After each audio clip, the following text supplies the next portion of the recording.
République démocratique du Congo, près de 90% des cas traités dans les cours et tribunaux sont liés au conflit foncier.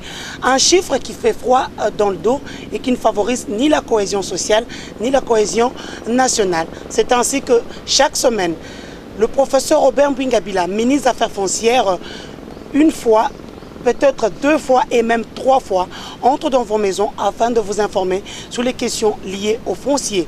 Bienvenue dans ce nouveau numéro de Reporter avec le professeur Robert Mbingabila. Comme je venais de le dire, nous allons évoquer vos questions que vous vous posez dans vos maisons. Excellence, bonjour. Bonjour. Excellence, d'abord, je vais vous poser la question de plusieurs téléspectateurs. Dernièrement, on vous a vu au Conseil de ministres. Est-ce qu'on peut se dire que le certificat d'enregistrement a un prix? Oui, il va avoir un prix. Nous avons effectivement exposé au cours de cette réunion du Conseil de ministres la nécessité de pouvoir valoriser le certificat d'enregistrement. Et nous allons le faire dans le cadre d'un arrêté interministériel que nous allons prendre, le ministre délégué aux Finances et moi-même. Dans les jours qui viennent,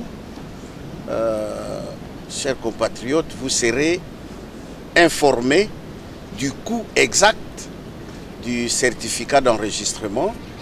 Je précise que nous avons, dans le projet d'arrêté qui va sortir, intégrer un certain nombre d'éléments correcteurs et donc le prix du certificat ne sera pas le même sur l'ensemble de la République.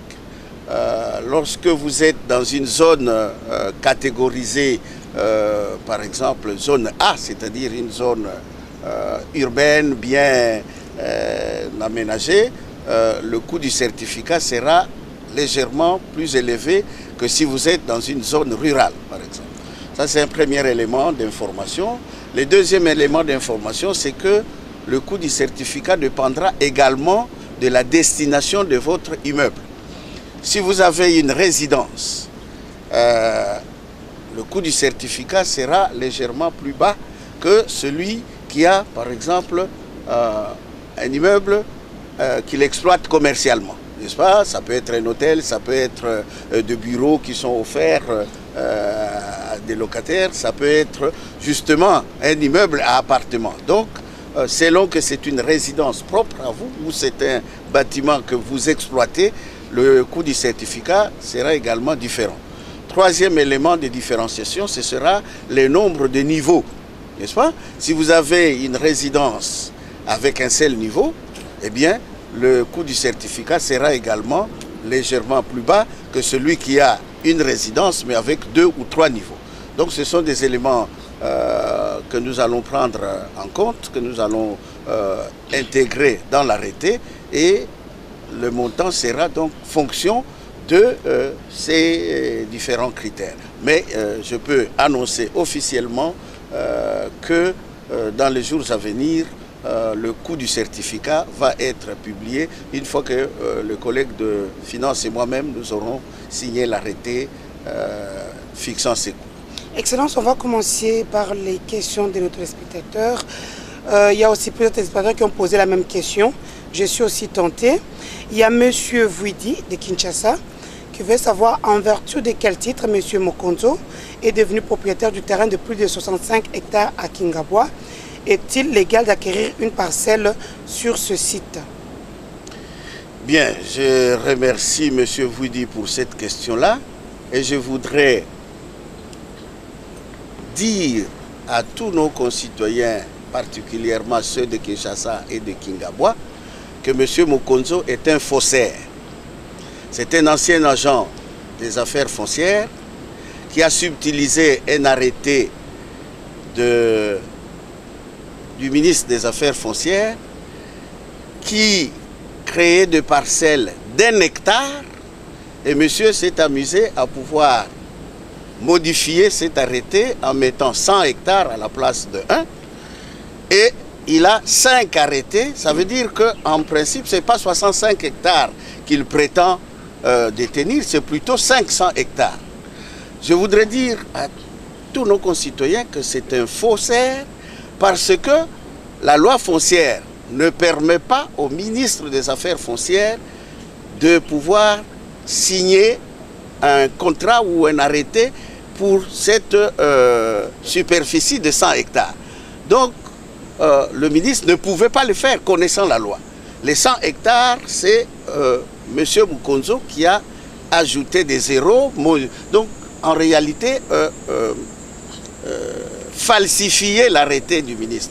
J'ai déjà écrit à plusieurs reprises à notre collègue de la justice, au vice-premier ministre de la Défense, au ministre de l'Intérieur, au chef d'état-major général des forces armées, au commissaire divisionnaire, c'est comme ça qu'il s'appelle, le commandant de la police. Voilà. Pour leur dire de retirer. Le premier, le ministre de la Justice, avec copie au procureur général de la République, pour demander l'arrestation de ce monsieur. Parce que c'est un faussaire. C'est une infraction pénale. Et aux autres, pour retirer à la fois les éléments de l'armée et les éléments de la police que ce monsieur utilise pour déranger les mamans maraîchères qui font leurs activités maraîchères sur ces sites-là. On vient piller la récolte chaque fois que ces mamans font leur culture. Il est en train de vendre des parcelles. Et je voudrais dire à tout le monde, ce n'est pas un site ou un lotissement comme on l'appelait dans les temps, et qu'il ne faut surtout pas aller se faire escroquer, parce que ce monsieur, en fait, va prendre votre argent, mais vous ne bénéficierez pas de ce terrain-là. Et même si vous bénéficiez de ce terrain et que vous pensez que parce qu'il y a la présence des policiers, vous allez construire, on va vous laisser tranquille, je peux dire droit dans les yeux, en regardant l'ensemble de notre population, eh bien, la brigade de démolition va passer très prochainement pour anéantir tout ce qui est comme construction sur le site maraîcher de Kingabwa. Donc M. Mukonzo est un faussaire, il ne peut pas vendre des parcelles, son sort c'est dans la prison. J'espère que ceci n'est pas tombé dans les oreilles des sourds. On reste à Kinshasa. M. Montsobé nous apprend que l'honorable Mwanda Ntsemi a bloqué l'avenue Haute Tension pour construire son monument. En bloquant tout accès, il dit que c'est vous qui lui avez donné l'autorisation. Vous confirmez cette information? Mais je connais bien l'honorable Mwanda Ntsemi, n'est-ce pas? C'est un homme de Dieu, c'est un homme spirituel, représentant du peuple, puisque c'est un élu du peuple. Mais il sait aussi que ce n'est pas le ministre des Affaires foncières qui accorde des autorisations pour construire quoi que ce soit. Donc ça ne peut pas être vrai que ce serait le ministre des Affaires foncières qui aurait autorisé la construction de ces monuments. Parce que ça ne relève pas de mes compétences. J'ajoute que la rue, c'est une servitude publique, n'est-ce pas? Donc personne ne peut s'approprier une servitude publique. Et je vais envoyer effectivement mes agents de l'administration et de la circonscription de Lukunga pour mener les enquêtes et me faire rapport. Et je voudrais bien dire à notre Longhi Ané Congo, si cette information s'avère exacte, je voudrais bien l'inviter respectueusement à arrêter les travaux qu'il est en train de faire, parce qu'on ne peut pas s'approprier une avenue qui est une servitude publique. Excellence, on va aller en province. Là, on est à Guadolité. Monsieur Mbiye veut savoir, il se dit que vos projets ne se limitent qu'à Kinshasa et qu'en province, on ne sent pas votre autorité. Que répondez-vous à ce monsieur?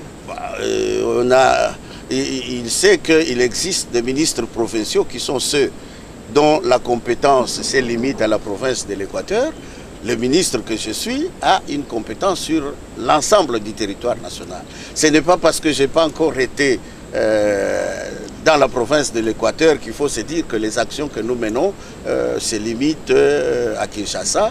Non, nous avons été dans 8 provinces jusque-là. Il nous reste à faire le Maniema, l'Équateur et le Bandundu.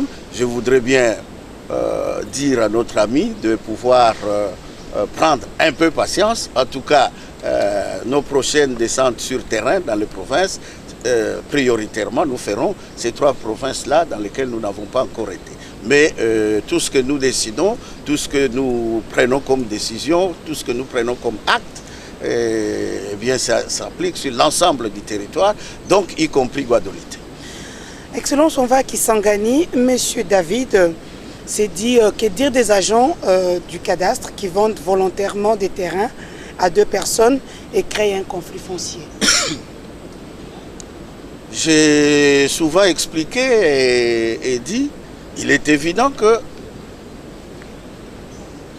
il n'y a pas que des anges, n'est-ce pas, dans l'administration des affaires foncières. Donc nous pouvons avoir effectivement des brebis galeuses qui peuvent se comporter pour gain de lucre de cette façon-là. Mais j'ajoute que très souvent, ce qui arrive, c'est que quelqu'un dit avoir acheté un lopin de terre auprès de personnes qui ne sont pas habilitées à pouvoir distribuer la terre.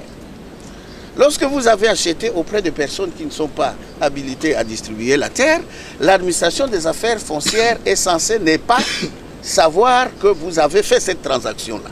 Et donc, lorsque elle est sollicitée par quelqu'un pour dire, voilà, moi je cherche un lopin de terre pour telle activité ou telle autre, pour telle destination ou telle autre, et que l'administration des affaires foncières désigne les lopins de terre sur lesquels vous prétendez avoir des droits du fait de l'avoir acquis auprès de X ou de Y, à ce moment-là, ce n'est pas un problème de non, l'administration a vendu à 2 personnes. Non, nous ne considérons pas la vente que vous avez faite. Maintenant, si je trouve des cas qui arrivent, c'est que lorsque l'administration des affaires foncières vous accorde le droit de jouissance sur un lopin de terre, il faut bien lire le contrat que vous signez avec elle. Il y a une échéance qui est donnée. On peut vous donner 3 ans parce que c'est un contrat d'occupation, 5 ans parce que... Et donc, on vous demande de renouveler. Ça, c'est une première chose. Il y a une obligation de renouveler les contrats lorsqu'ils arrivent à échéance. Très souvent, nos concitoyens oublient de pouvoir aller renouveler les contrats. Deuxièmement, il y a une obligation d'occupation et de mise en valeur. Or, nous avons des amis, des concitoyens qui acquièrent une portion de terre et puis qui se disent, bon, je dors Ngouma Kosanza, comme on le faisait dans les temps et tout ça. Non, il faut occuper dans les 6 mois et il faut mettre en valeur dans les 18 mois. Et la mise en valeur, je le répète, c'est en fonction de la destination pour laquelle vous avez obtenu le terrain. Si vous avez obtenu le terrain pour construire votre résidence, il ne suffit pas de mettre, d'aller faire un petit jardin avec quelques tiges de manioc pour se dire j'ai fait la mise en valeur. Non, elle ne correspond pas à la destination.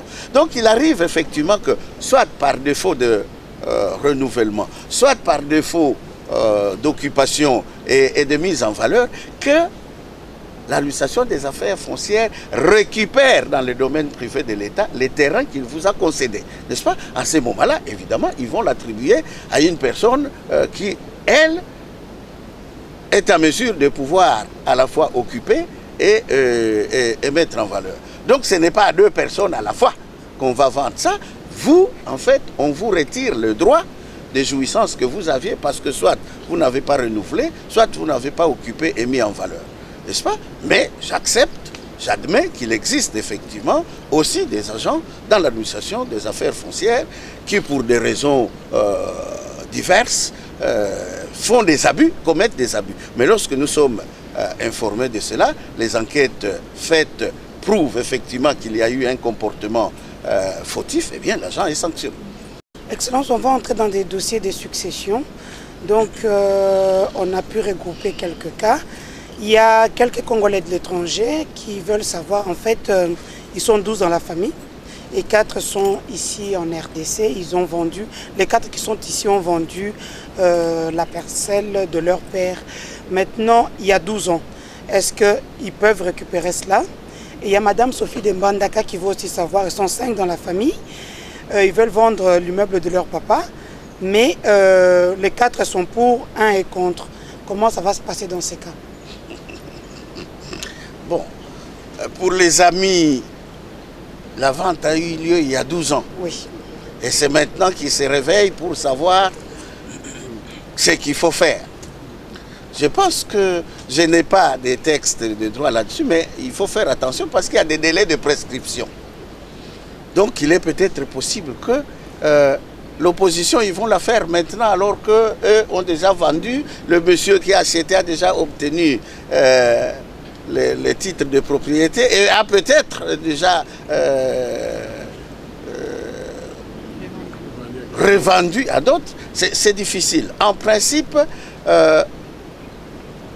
en matière de succession, c'est tous les héritiers qui doivent être d'accord pour, par exemple, aliéner le bien successoral.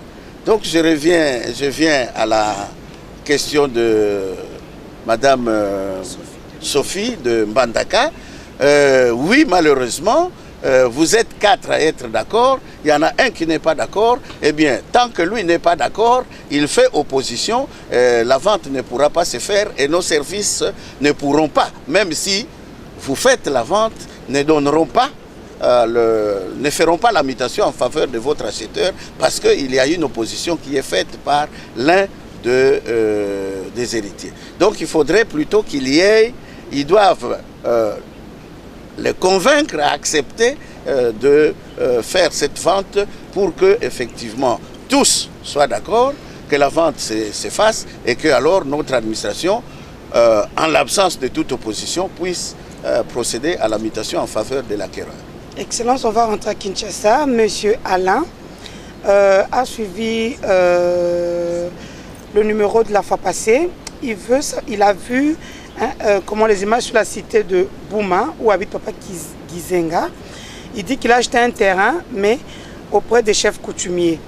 Maintenant, vous dites qu'ils n'ont pas le droit de vendre la terre. Est-ce qu'il doit aller récupérer son argent? Ça, écoutez, je n'ai vraiment pas, moi, à pouvoir dire voici ce que vous devez faire. Moi, je préviens tous nos concitoyens qu'il n'y a que le ministre des Affaires foncières qui délègue à son administration le droit de pouvoir distribuer la terre. Je répète que l'État ne vend pas la terre. Il y a également le gouverneur de province avec une certaine compétence, mais avec effectivement des limites, n'est-ce pas, sur lesquelles ils peuvent intervenir. En dehors de cela, il n'y a personne d'autre. Donc n'allez pas donner votre argent à X ou à Y, sous prétexte que celui l'ayant droit, celui le chef de terre. Je rappelle que depuis 1966, en passant par 1973 avec 66 avec la loi Bakajika, 73 avec la loi foncière et 2006 avec la Constitution, la terre appartient à l'État et à l'État seul, propriété exclusive, inaliénable et imprescriptible. Donc, il doit pouvoir s'arranger avec son vendeur pour savoir comment il va faire. Parce que dans tous les cas, on ne le laissera pas jouir d'un droit qu'il n'a pas acquis régulièrement. Monsieur Vital de Lubumbashi, on rentre sur le dossier de Kasumba Lessa, veut savoir que compte faire le gouvernement pour les familles dont on a démoli les maisons. À Kasumba Lessa douane, je pense. Mais j'ai déjà répondu à cette question. Ce sont des constructions anarchiques et on n'a pas à pouvoir dédommager quelqu'un, n'est-ce pas? Vous ne pouvez pas être dédommagé pour vos propres turpitudes à vous, n'est-ce pas? Si c'était de constructions qui ont été faites sur un site loti et présenté par l'administration des affaires foncières, mais que pour diverses raisons liées à l'intérêt général, on les aurait expropriés, en ce moment-là, effectivement, il y a un dédommagement qui doit être fait, et une compensation juste qui doit être faite, et même préalable. Mais dans le cas ici, vous êtes allé construire là où il ne fallait pas construire, dans la zone neutre, et même pour certains du côté de la Zambie, les démolitions qui ont été faites, c'est pour respecter simplement le fait qu'il s'agit de zones dans lesquelles aucune construction ne peut être faite et le gouvernement n'a pas la responsabilité de dédommager parce que vous avez commis des fautes en réalité. Excellence, on quitte la ville de Lubumbashi pour Matadi. Monsieur Matondo veut savoir dans la nouvelle réforme quel est le rôle et quels sont les avantages dus aux chefs coutumiers et en droit coutumier. Je ne sais pas. Je pense que c'est une question, en ce qui concerne les avantages des chefs coutumiers, ça c'est une question qu'il faut poser à mon collègue, le ministre de l'Intérieur, parce que c'est lui qui a comment on appelle ça, ministère de l'Intérieur, sécurité, décentralisation et affaires coutumières. Tout ce que je sais, c'est que lorsqu'on a discuté de la loi sur le statut des autorités traditionnelles, en ce qui concerne la terre, le ministre des Affaires foncières que je suis a fait mettre une disposition dans cette loi-là qui fait de nos vénérables autorités traditionnelles les gardiens de la terre qui est, comme je le dis souvent, occupée par les communautés locales, n'est-ce pas? C'est-à-dire ces terres sur lesquelles nos compatriotes dans les villages font leurs activités agricoles, d'abord l'habitat bien sûr, leurs activités agricoles, leurs activités de pêche, d'élevage, de chasse, et ainsi de suite. Ces terres-là, nous avons confié aux autorités traditionnelles la responsabilité d'en être les gardiens. Et quand on est gardien, on n'aliène pas, on ne vend pas. Si vous êtes une sentinelle, vous n'êtes pas la première personne à pouvoir aller voler dans la maison que vous surveillez. N'est-ce pas? Et donc, quel est leur rôle? Mais on le sait. Avant même la réforme, lorsque nous allons par exemple prendre des espaces dans les milieux ruraux, vous le savez, nous nous adressons à eux parce qu'on reconnaît leur rôle. Et on donne ce qu'on appelle les droits coutumiers. N'est-ce pas? En même temps, nous faisons faire des enquêtes de vacances qui nous permettent de nous assurer que, effectivement, les terrains qu'on va prendre pour telle destination est un terrain qui est libre de toute occupation. Si nous y trouvons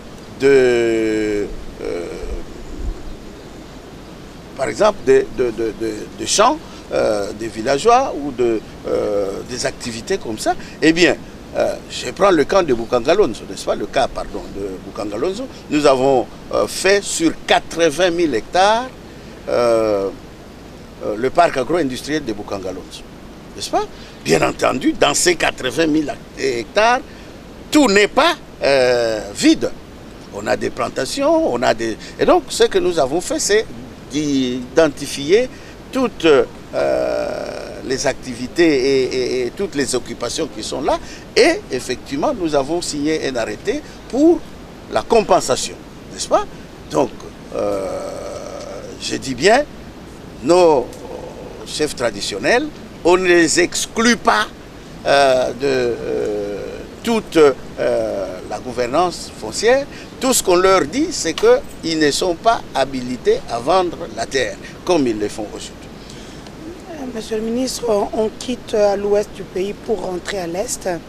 Monsieur Alpha de Goma veut savoir que faire pour avoir un certificat d'enregistrement quand le vendeur et les témoins ne sont plus en vie. Et pourquoi vous attendez qu'il meure avant d'aller vous adresser à l'administration des affaires foncières? Hein? Nous allons peut-être mettre dans la loi foncière peut-être des délais, disons une période pendant laquelle, lorsque vous avez acquis par cession un immeuble, où vous devez obligatoirement vous présenter auprès de notre administration pour procéder à la mutation. Dépasser ces délais, eh bien, nous allons faire un peu comme par rapport aux déclarations de naissance, n'est-ce pas? Si vous allez déclarer au-delà de 2 ans, eh bien, il y a des amendes qu'il faut payer. Peut-être que nous allons mettre une disposition de ce genre-là dans la loi pour pousser nos concitoyens à pouvoir s'adresser immédiatement à l'administration des affaires foncières lorsque vous avez acquis une propriété par cession onéreuse ou même par donation et ainsi de suite. Alors qu'est-ce qu'il faut faire maintenant que et les vendeurs et les témoins sont morts? Bon, j'espère qu'il est de bonne foi et que pas seulement les témoins qui ont signé sur le papier, mais que les autres villageois ou les autres membres du quartier savent effectivement que cette maison-là, elle appartenait à tel et que lui a effectivement acheté ça. Mais il peut amener un peu comme on le fait par rapport au processus électoral, comme on appelle à l'enrôlement, n'est-ce pas? Vous pouvez amener des témoins qui vont affirmer que vous êtes bien de tel village, vous êtes né là, vos parents, on les connaît, tout. Bon, peut-être qu'il faut y aller avec des témoins qui ne sont pas ceux qui ont signé l'acte de vente parce qu'eux sont décédés avec le propriétaire. Prendre peut-être aussi, j'espère qu'il a une descendance, le propriétaire. Si les enfants sont au courant que papa a bien et bien vendu ça, ben, même les enfants peuvent être les témoins pour confirmer cette vente et alors avoir procéder à la mutation. Excellence, on va terminer sur une bonne note. Donc on a fait le tour de tout le pays. On va maintenant au centre du pays. Il y a Monsieur Pichou qui veut savoir si les concessionnaires qui ne sont pas en mesure de mettre en valeur la superficie totale de leur concession, d'amorceler et de vendre aux particuliers, de peur que l'État ne ravisse. Y a-t-il une loi leur autorisant d'y pratiquer? Non, non, non, non, non, mon cher Pichou. Je répète, vous recevez une concession en fonction d'une destination que vous-même, le requérant, vous présentez à notre administration foncière. Donnez-moi 10 hectares parce que je veux faire des activités agricoles. Eh bien, on vous donne 10 hectares pour vos activités agricoles. Il faut faire les activités agricoles sur les 10 hectares. Si vous ne faites vos activités agricoles parce que vous êtes paresseux ou parce que vous n'en avez pas les instruments nécessaires et tout ça, vous faites ça sur 1 hectare, ben, nous allons, le moment venu, constater que vous avez fait une mise en valeur partielle d'1 hectare. Et la loi foncière nous permet, à nous l'État, de récupérer la partie que vous n'avez pas mise en valeur et de vous laisser la proportion, c'est-à-dire la partie sur laquelle vous avez fait la mise en valeur. Mais il ne vous est pas autorisé de pouvoir dire, bon, je vais morceler pour vendre. Parce que, vous changez de destination, et le changement de destination ne peut se faire qu'avec l'accord de l'État, donc de l'administration. Mais vous ne pouvez pas décider de vous-même, bon, comme je n'arrive pas à mettre en valeur les choses, je fais le reste, je vais morceler et je donne à des gens, venez acheter les parcelles. Non, nous allons récupérer parce que toute la partie que vous n'avez pas été en mesure de mettre en valeur et vous n'avez pas les droits ni de morceler ni de vendre parce que la terre revient dans le domaine privé de l'État pour votre incapacité, après avoir constaté votre incapacité de pouvoir faire la mise en valeur sur l'ensemble de la concession qui vous a été faite. Donc vous ne pouvez pas, mon cher Pichou, n'allez pas auprès de quelqu'un qui vous dit, voilà, j'ai les contrats sur 10 hectares, et depuis 6 ans, je ne suis pas en mesure, ou 5 ans, je ne suis pas en mesure de faire les activités sur l'ensemble de 10 hectares. Maintenant, je voudrais empêcher l'État propriétaire de récupérer, alors je vais morceler. Non, vous ne pouvez pas aller vous faire escroquer auprès de quelqu'un qui agirait de cette façon-là, parce que nous allons annuler ces morcellements et nous allons récupérer les choses. Et donc, même l'administration des affaires foncières ne donnera pas de titre de propriété à tous les acquéreurs à qui ces propriétaires défaillants aura vendu l'argent, vendu la terre, et en fait aura à tous ces gens-là qui auront été escroqués par lui. Excellence, merci beaucoup. Voilà. Comme je vous le dis souvent, les bonnes choses ne durent jamais. Reporter, c'en est fini pour aujourd'hui. Je remercie toute mon équipe technique de la radio-télévision nationale congolaise. Et comme je le dis souvent, je remercie aussi l'administration foncière qui se disponibilise pour vous afin de soutenir son Excellence, Monsieur le ministre, le professeur Robert Mbwinga Bila. Je vous rappelle que ce magazine est interactif et participatif. Vous pouvez envoyer vos SMS afin que vous soyez pris en charge facilement. Charma Lelo était à l'image et au son de ces magazines. Ouamoucha Lakamba l'a réalisé. Jean-Si Mayele l'a assisté. Il est coordonné par Gabriel Passy et Samba. Merci à Madame Nicole Dibambou, Kitoko Bouanga, Madame la DGAI de la RTNC. On se retrouve la semaine prochaine, la même chaîne, la même heure. Au revoir.